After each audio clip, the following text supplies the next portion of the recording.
புதுவை மற்றும் அதனை சுற்றியுள்ள பகுதிகளில் நடைபெற்ற பல்வேறு நிகழ்வுகளை பிரதிபலிக்கும் கமலா தொலைக்காட்சியின் செய்திகளுக்காக பிரபாவதி.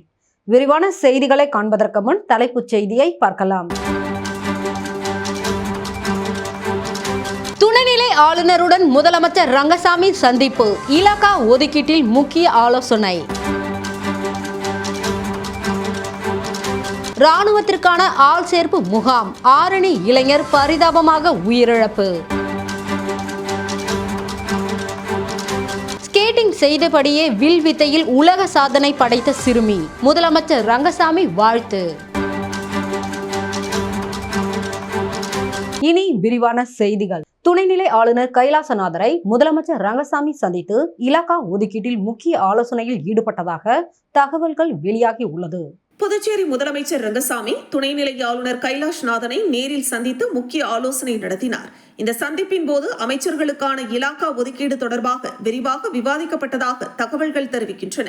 அமைச்சர்களுக்கான இலாகா பட்டியல் ஏற்கனவே துணைநிலை ஆளுநரின் ஒப்புதலுக்காக அனுப்பப்பட்ட நிலையில் அது குறித்த இறுதி முடிவு குறித்து இந்த சந்திப்பில் ஆலோசிக்கப்பட்டதாக கூறப்படுகிறது.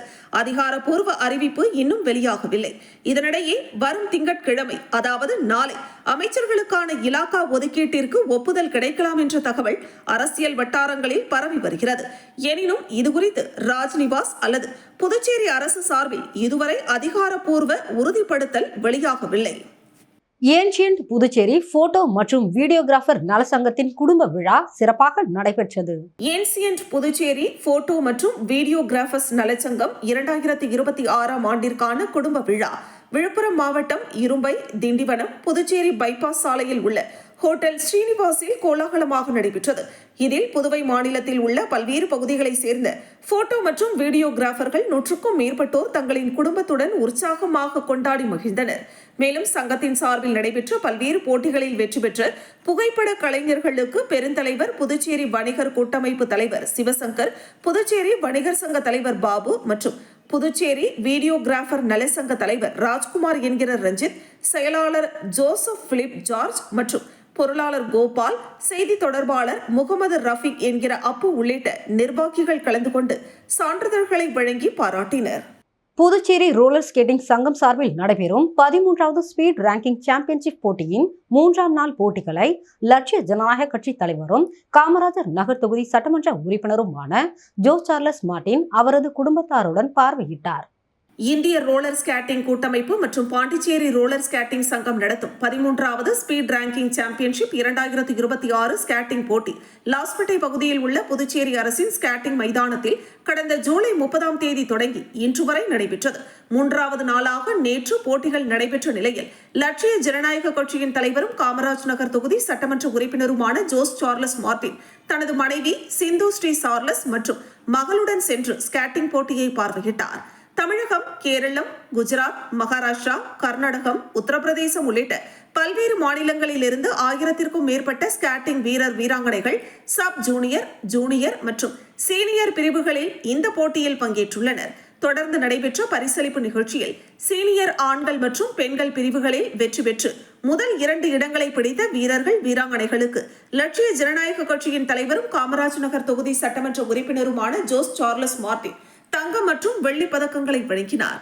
இதேபோல் 3ஆம் இடம் பிடித்த வீரர்கள் வீராங்கனைகளுக்கு வெண்கல பதக்கத்தை லட்சிய ஜனநாயக கட்சியின் நிர்வாக பொதுச் செயலாளர் ராம்குமார் வழங்கினார்.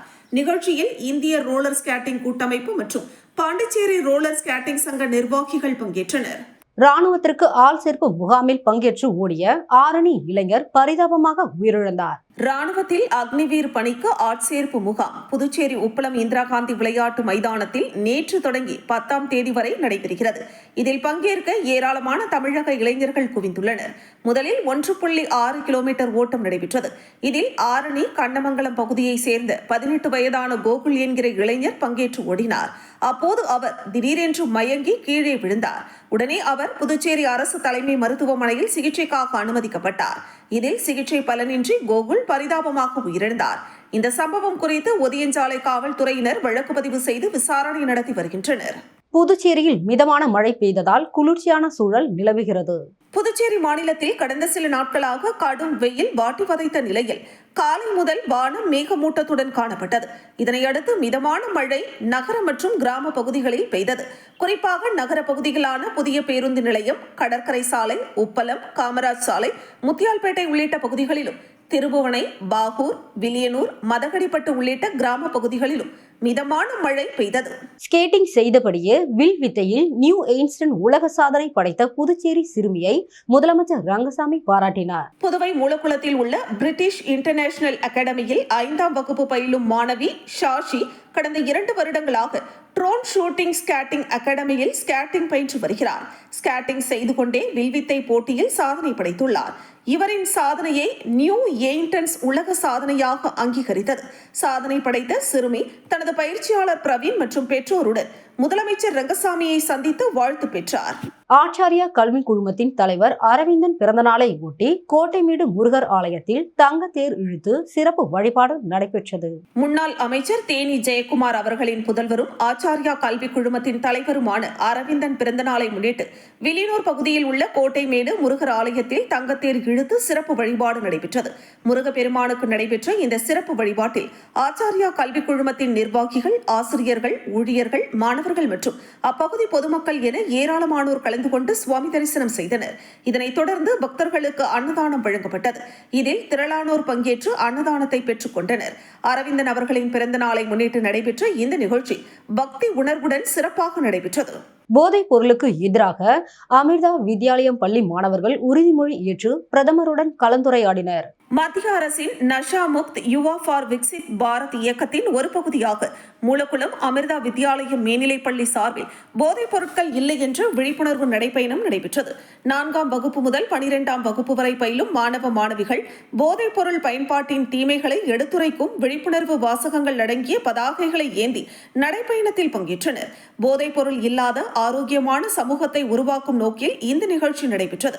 நடைபயணத்தை தொடர்ந்து பள்ளி மாணவர்கள் மற்றும் ஆசிரியர்கள் அனைவரும் போதைப்பொருள் இல்லாத இந்தியா உருவாக்க உறுதிமொழி ஏற்று அதனை நடைமுறைப்படுத்த முழு ஒத்துழைப்பையும் வழங்க உறுதியளித்தனர். இதனைத் தொடர்ந்து இந்திய பிரதமர் நரேந்திர மோடி தலைமையில் நடைபெற்ற தேசிய போதைப்பொருள் ஒழிப்பு நிகழ்ச்சி பள்ளியில் நேரலையாக ஒளிபரப்பப்பட்டது.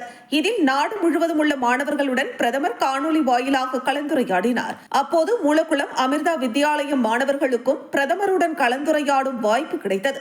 தனது உரையில் போதைப் பொருள் இல்லாத வாழ்க்கை முறையை இளைஞர்கள் கடைபிடித்து வளர்ந்த இந்தியா என்ற விக்சித் பாரத் இலக்கை அடைய பங்களிக்க வேண்டும் என்று பிரதமர் வலியுறுத்தினார்.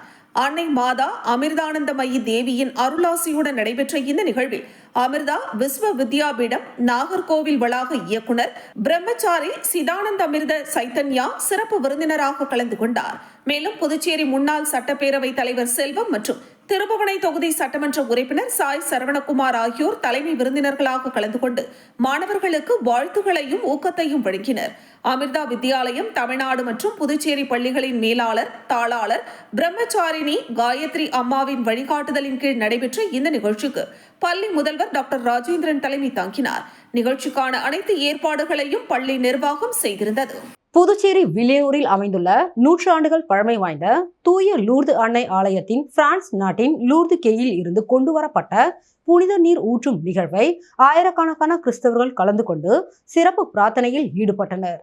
புதுச்சேரி வில்லியனூரில் அமைந்துள்ள தூய லூர்து அன்னை ஆலயம் 150 ஆண்டுகள் பழமை வாய்ந்தது. ஆசியாவிலேயே தமிழர் பண்பாட்டின்படி கிறிஸ்துவ ஆலயமான வில்லியனூர் மாதா கோவில் முன்பாக குளம் அமைந்திருப்பது இதன் தனிச்சிறப்பாகும். இயற்கையாக அமைந்துள்ள இந்த மாதா குளத்தின் கரைகள் 1924ஆம் ஆண்டு அருட்தந்தை லெஸ்போன் என்பவரால் கட்டப்பட்டது. பிரான்ஸ் நாட்டின் லூர்து நகரில் பெர்னிதெத் என்ற சிறுமிக்கு மாதா காட்சி கொடுத்த இடமான மசிபியல் குகையில் உள்ள அற்புத சுனையிலிருந்து கொண்டு வரப்படும் புனித நீரானது வில்லியனூர் மாதா திருத்தல குளத்தில் ஆண்டுதோறும் கலக்கப்பட்டு வருகிறது. இந்த புனித நீரை பயன்படுத்தும் பக்தர்கள் பலவிதமான கண் நோய்கள், தோல் வியாதிகள் மற்றும் உடல் நோய்களில் இருந்து குணமாகி வருவதாகவும் வில்லியனூர் மாதா ஆலய குளத்தை தொடர்ச்சியாக 7 சனிக்கிழமைகளில் பக்தியோடு சுற்றி வந்து ஜெபிக்கும் பக்தர்களின் வேண்டுதல்கள் நிறைவேறி வருவதாகவும் ஐதீகம் உண்டு. இத்தகைய சிறப்பு மிகுந்த வில்லியனூர் மாதா ஆலய குளத்தில் இந்த ஆண்டும் பிரான்ஸ் நாட்டின் லூர்து கெபியில் இருந்து கொண்டு வரப்பட்ட புனித நீர் ஊற்றப்பட்டு லூர்து அன்னையின் சொரூபம் தாங்கிய தெப்பல் உற்சவம் நடைபெற்றது. முன்னதாக புதுவை கடலூர் மறைமாவட்ட பேராயர் பிரான்சிஸ் கலிஸ்ட், வில்லியனூர் பங்கு தந்தை ஆல்பர்ட், பாஸ்கல் ராஜ் ஆகியோர் தலைமையில் அருள்நிறை ஆலயத்தில் திருப்பலி நடைபெற்று புனித நீர் குளத்தில் ஊற்றப்பட்டது. இந்த நிகழ்ச்சியில் ஆயிரக்கணக்கான கிறிஸ்தவர்கள் பங்கேற்றனர். நரேந்திர மோடியின் நாஷா முகத் பாரத் சங்கல்ப் எனும் போதையற்ற இந்தியா திட்ட துவக்க விழா ஆல்பா மேல்நிலைப் பள்ளியில் நடைபெற்றது. பிரதமர் நரேந்திர மோடி இணைய வழியாக நாஷா முக்த் பாரத் சங்கல்ப் எனப்படும் போதையற்ற இந்தியா என்ற திட்டத்தினை தொடங்கி வைத்து நாடு முழுவதும் உள்ள இளைஞர்களிடையே உரையாற்றினார். அதன் நேரடி ஒளிபரப்பு நிகழ்ச்சி புதுச்சேரி ஆல்பா மேல்நிலைப் பள்ளியில் தேசிய இளைஞர் திட்டத்தின் உறுப்பினர்கள், தன்னார்வலர்கள் மற்றும் மாணவ மாணவியர் 200 இளைஞர்கள் நிகழ்ச்சியில் பங்கேற்றனர். சமூக சேவைக்காக பிரதமரிடம் தேசிய விருது பெற்றவரும் தேசிய இளைஞர் திட்டத்தின் மாநில தலைவருமான ஆதவன் போதையற்ற இந்தியாவை உருவாக்க இளைஞர்கள் என்னென்ன செய்ய வேண்டும் என்பது குறித்து நோக்குவுரையாற்றினார்.